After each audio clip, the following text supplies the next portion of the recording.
కాబట్టి ఈ విషయాలు మనం గమనించాలి. దేవుని విషయంలో చాలా జాగ్రత్తగా ఉండాలి.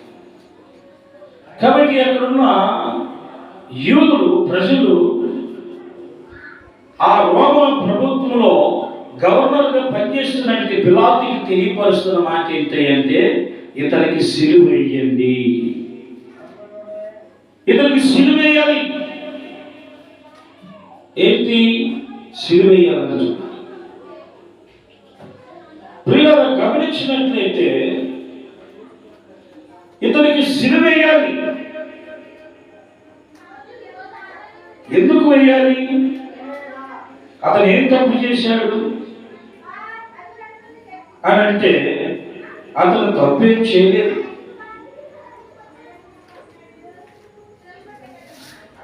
ఏ తప్పు చేయకపోయినా యేసుక్రీస్తు ప్రభువారి మీద కొన్ని నేరాలు మోపుతూ వచ్చాడు. ఏంటా నేరాలంటే, యూదులకు రాజు ఎలుగో రాజు ఇదిగో వస్తున్నాడని ఈ విషయాన్ని ప్రవచనాత్మకంగా చెప్పినప్పుడు ఇలా దూషించాడు, దూషణమానం మాట్లాడుతున్నాడు. మతబోధకుడిగా నేనే రాజు అంటున్నాడు, యూదులకు రాజుని నేనే అంటున్నాడు, నేనే ఏలుబోతున్నాను అని అంటున్నాడు. ఇలాగా ఎన్నో రకరకాలుగా మాట్లాడుతున్నాడు.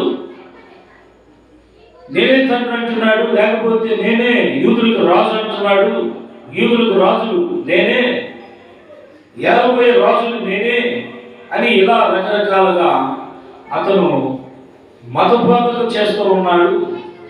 కాబట్టి ఇతను ఈ నేరం మీద మీరు వేయాల్సిందే అని ఆయన ప్రవచనాత్మకంగా తెలియపరిచాడు. యూదులకు రాజు రారాజు ఆయనే.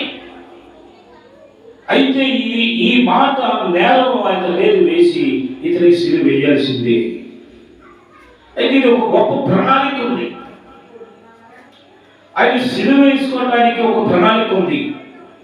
ఆ ప్రణాళికలో ఎన్నో విషయాలు ఉన్నాయి. అది చెప్పుకోవడానికి మనకి సమయం సాగదు. కానీ 1-2 విషయాలు మీకు నేను ఉగ్రభాగంగా మీకు తెలియపరుస్తాను. ప్రియులారా గమనించినట్లయితే బర్బా ఆయన ఒక కామ్రేడ్, ఒక కమ్యూనిస్ట్ లాంటి వాడు.